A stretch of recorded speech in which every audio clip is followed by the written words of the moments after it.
સની દેઓલની એક ફિલ્મમાં એક ડાયલોગ છે કે તારીખ પે તારીખ, તારીખ પે તારીખ અને ચિલ્લાઈ ચિલ્લાઈને સની દેઓલ બને છે. એવું જ ગુજરાત ભાજપની સાથે છે.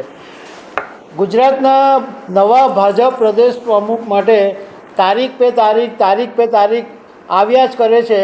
પરંતુ લગભગ પોણા 2 વર્ષ થઈ ગયા, હજુ પણ ગુજરાતને ભાજપના નવા પ્રદેશ પ્રમુખ નથી મળ્યા. આ નવરાત્રમાં જાહેરાત થાય એવી જોરશોરથી ચર્ચા હતી, પરંતુ આજે દશેરો પૂરો થવા આવ્યો, હજુ ભાજપના પ્રદેશ પ્રમુખનું નામ જાહેર નથી થયું. ફરી એક વખત એવી અટકળો શરૂ થઈ ગઈ છે કે 2 દિવસની અંદર ગુજરાતના ભાજપ પ્રદેશનું નામ જાહેર થઈ શકે છે. તો આના વિશે તમારી સાથે વાત કરીશ. મારું નામ રાજેશ શાહ છે અને તમે જોઈ રહ્યા છો ગુજરાતના સૌથી મોટા ડિજિટલ ન્યૂઝ પ્લેટફોર્મ ખબર છે.com.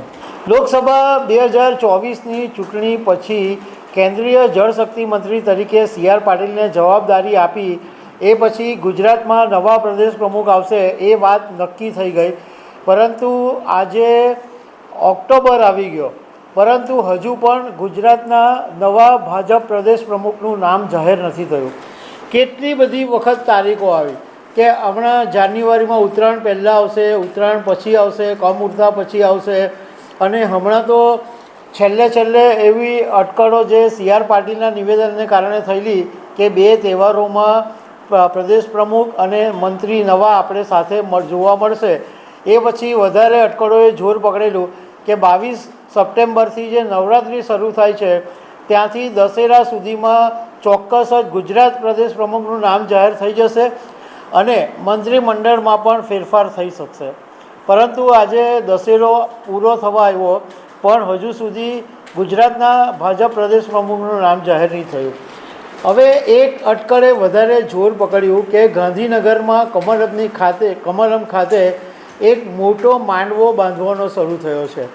એટલે એવી અટકળોએ જોર પકડ્યું કે લગભગ 4 ઓક્ટોબરના દિવસે નવા ભાજપ પ્રદેશ પ્રમુખનું નામ જાહેર થઈ શકે અને એની આ તૈયારી ચાલી રહી છે એવી ચર્ચા છે. અમે ગુજરાતના કેટલાક રાજકીય પંડિતોની સાથે વાત કરી છે કે ગુજરાતના ભાજપ પ્રદેશ પ્રમુખના નામમાં આટલું બધું મોડું થવા પાછળનું કારણ શું હોઈ શકે છે. તો કેટલાક રાજકીય પંડિતોનું કહેવું એમ છે કે પહેલાં ભાજપ રાષ્ટ્રીય અધ્યક્ષની પસંદગી કરશે, પછી ગુજરાતના પ્રદેશ પ્રમુખનું નામ જાહેર થઈ શકે એવી એક શક્યતા છે. અને રાષ્ટ્રીય અધ્યક્ષનું જે કોકડું છે એ ગૂંચવાયેલું છે, કારણ કે ભાજપ અને RSS વચ્ચે ભારે ખેંચતાણ ચાલે છે. RSS જે નામ આપે છે એ ભાજપને પસંદ નથી આવતા અને ભાજપ જે નામ આપે છે એ RSSને પસંદ નથી આવતા. એટલે કેટલા સમયથી ખેંચતાણ ચાલી રહી છે.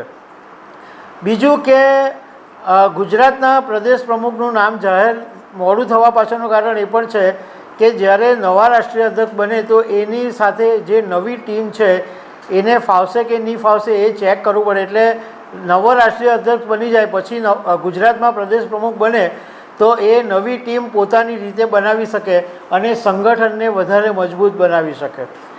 એક રાજકીય નિષ્ણાતે અમને એવું પણ કીધું કે કદાચ ભાજપવાળાએ એવું પણ વિચાર્યું છે કે બિહાર વિધાનસભાની ચૂંટણી જ્યાં સુધી નહીં થાય ત્યાં સુધી રાષ્ટ્રીય અધ્યક્ષ કે ગુજરાત પ્રદેશ પ્રમુખનું નામ જાહેર નહીં થાય અને આવી રીતે બધાને લટકાવેલા રાખવાના, એ ભાજપની સ્ટાઇલ જ છે.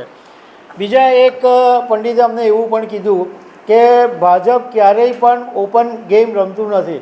એ જ્યારે તમે નહીં વિચારશો ને એવા સમયે અચાનક નામ જાહેર કરી દેશે, કારણ કે અત્યારે ખાલી ભાજપ મજા લઈ રહ્યું છે કે મીડિયામાં ચર્ચા ચાલે છે, પરંતુ એ ક્યારે જાહેર થશે એ કોઈને ખબર હોતી નથી.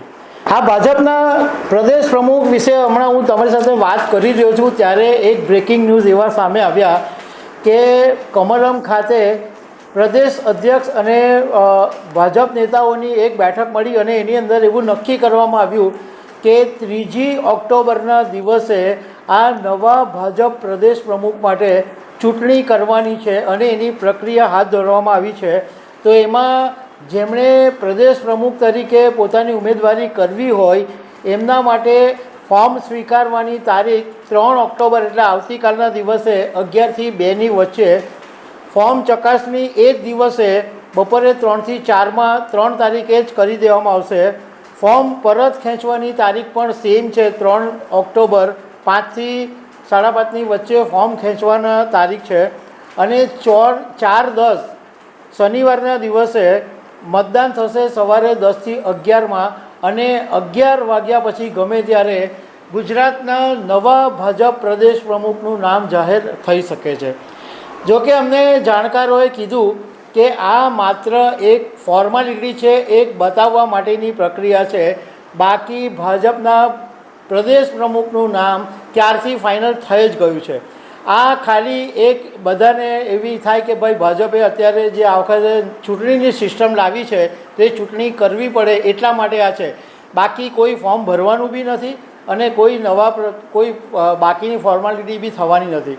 પણ કારણ કે હાઈકમાન્ડ જે છે એને નક્કી કરી દીધું છે. પણ એક વાત સારી છે કે હવે જે પ્રમાણે વાત છે કે માંડવો બી બંધાઈ ગયો અને આ ફોર્મની પ્રક્રિયા બી ચાલુ થઈ, એટલે 4 ઓક્ટોબરના દિવસે ગુજરાતના નવા પ્રદેશ પ્રમુખનું નામ જાહેર થઈ જશે. તો દર્શક મિત્રો, આવી અનેક વાતો સાથે અમે તમને મળતા રહીશું. Thank you very much.